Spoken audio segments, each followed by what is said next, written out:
மக்களே வணக்கம். இந்த ஷார்ட்ஸ் மூலமா உங்க எல்லாத்துக்கும் ஒரு அன்பான வேண்டுகோள் வைக்க போறேன். இது மினி விலாக் 9 ஹாப்பி சண்டே. நானும் என் ஃப்ரெண்டும் சண்டே அதுமா ஒரு பிளான் போட்டோம். என்ன பிளான்னா, ஞாயிற்றுக்கிழமை சீக்கிரம் வந்துருச்சு ரன்னிங் போலாம் அப்படின்னு போட்ட பிளான மறந்து காலையில கொஞ்சம் அசதியா தூங்கியாச்சு. இதுக்கு மேல ரன்னிங் போனா வெயில்ல சுருண்டுருவா அப்படின்னு சும்மா ரவுண்ட்ல போய் உட்காந்து கொஞ்ச நேரம் விளையாடுறத வேடிக்கையாச்சும் பார்க்கலாம் அப்படின்னு ஏரியா பையன் கூட ஒருத்தவங்க கூட பைக்ல கிளம்பிட்டேன். அப்புறம் நானும் அந்த பையனும் சேர்ந்து கிரிக்கெட் கிரவுண்ட்ல ரொம்பவே இன்ட்ரெஸ்டா விளையாடுறத உத்து பாத்துக்கிட்டு இருந்தோம். வெயில் கொஞ்சம் சுள்ளு நடிக்கும். திரும்பி ஏரியாவுக்கு வந்துட்டோம். அப்பதான் நான் இவரை பார்த்தேன். யாருன்னு கேட்காதீங்க, இந்த பப்பி நாய் தான் நான் இவரும் சொன்னேன். உண்மையை சொல்லணும்னா இது யாரோ வீட்டுல நல்ல அழகா வளர்த்திருக்காங்க. ஆனா கொஞ்ச நாளுக்கு அப்புறம் அது கால் கையில எல்லாம் முடிவு வந்து கொஞ்சம் சொறி மாதிரி ஆகவும் இப்படி திரும்பி கண்காணாத இடத்துல கொண்டு வந்து விட்டுட்டு போயிடுறாங்க. சோ இதனால ஜனங்களுக்கு நான் என்ன சொல்றேன்னா, பெட்டை வாங்கி வீட்டுல வளர்க்க முடிஞ்சா வளங்க, இல்லாட்டி தயவு செய்து பெட்டை வாங்காதீங்க. கருத்து கந்தசாமி மாதிரி கருத்து சொல்லிட்டு வீட்டுக்கு வந்துட்டேன். என்னன்னா காலைல இன்னும் நான் பிரஷ் பண்ணல. அப்புறம் தான் நான் நேரத்தையே பாக்குறேன், 11 மணி ஆக போகுது. இதுக்கு மேல எதுக்கு சாப்பிட்டுக்கிட்டு அப்படின்னு பிரஷ் ஆயிட்டு லைவ் போடலான்னு போனேன். அதுக்குள்ள எங்க அம்மா கையில அமௌண்ட் கொடுத்து கடைக்கு போய் நல்லெண்ணையும் தயிர் பாக்கெட் வாங்கிட்டு வா சொல்லிட்டாங்க. நானும் ஏதோ ஒரு மைண்ட்ல கைவீசம்மா கைவீசுன்னு போயிட்டேன். அப்புறம் தான் பாக்குறேன் எடுத்துட்டு வர மறந்துட்ட மக்களே. அதுக்கப்புறம் என்ன, நமக்கு கையே பைதானு சொல்லி கையில தூக்கிட்டு வந்துட்டேன். இதெல்லாம் வீட்டுல ஒப்படைச்சிட்டு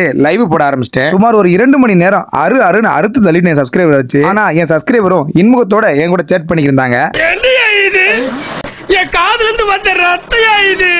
லைவ் முடிச்ச கையோட தயிர் குழம்பு மோர் குழம்போட சாப்பிட்டு ஒரு குட்டி தூக்கம் போட்டுடலான்னு பார்த்தேன். ஆனா அதுக்குள்ள என் நண்பர்களிடமிருந்து அழைப்பு வந்து விட்டது கிரிக்கெட் விளையாடுறதுக்கு. சரி இனிமே என்ன தூக்கம், வாங்க விளையாட போகலாம் அப்படின்னு சொல்லி கிளம்பிட்டேன். அப்பதான் இந்த மரத்தையே நான் கவனிச்சேன். உண்மையில் இது எங்க ஏரியாவில் கொண்டாடப்படுகிற ஒரு வகையான பண்டிகை. அதை பத்தி தனியா ஒரு வீடியோ நம்ம இன்ஸ்டா பேஜ்லயும் யூடியூப்லயும் போட்டிருக்கேன், போய் பாருங்க. அப்புறம் எங்க நண்பர்களோட போய் இருக்கும்போது இந்த மாதிரி ரோட்ல சில பிளாஸ்டிக்ல போட்டு யாரோ கொளுத்தி விட்டு போயிட்டாங்க. பட் இதனால போற வர பப்ளிக்கு ரொம்பவே மூச்சு திணறல் ஏற்படுது. பொதுமக்களுக்கு மட்டும் இல்ல, அதை போய் வீடியோ எடுக்க போன இந்த முகேஷுக்குமே மூச்சு திணறல் ஏற்பட்டு விட்டது. அப்புறம் வழக்கம் போல கிரிக்கெட் மைதானத்துக்கு வந்தாச்சு. கிரிக்கெட் விளையாடவும் ஸ்டார்ட் பண்ணியாச்சு. ஒரு டீமுக்கு 10 பேர் இல்ல 12 பேர் பரவாயில்ல, 15 பேர்னா எப்படிதான் பேட்டிங் கிடைக்கும் எனக்கே தெரியல. ஃபைனலா எல்லாரும் விளையாட முடிச்சு வீட்டுக்கு கிளம்பியாச்சு. கிளம்பும் போதே எனக்கு லைட்டா பசி ஏற்பட்டு விட்டது. அதனால போற வழியில ஒரு 10 ரூபாய் பிஸ்கட் பாக்கெட் வாங்கிட்டு வீட்டுக்கு கிளம்பிட்டேன். ஏன்னா என்னோட கணிப்பு கரெக்டா இருந்தா இன்னும் எங்க வீட்டுல டீ போட்டு வச்சிருப்பாங்க. வாங்கிட்டு போன பிஸ்கட் பாக்கெட்டை டீக்குள்ள குளிக்க வச்சு சாப்பிட்டாச்சு. அது போக நல்ல என்டர்டைன்மெண்ட்டுக்கு இந்தியாவுக்கும் வெஸ்ட் இண்டீஸுக்கான மேட்ச் வேற ஓடிக்கு இருந்துச்சு. மேட்சை பார்த்துட்டே இருந்தா சைடுல எங்க அப்பா பரோட்டா வாங்கிட்டு வந்துட்டாரு. இதனால என்னன்னா, ஞாயிற்றுக்கிழமை ஆரம்பம் பட்னியா இருந்தாலும் முடிவு பரோட்டாவோட இருக்கு.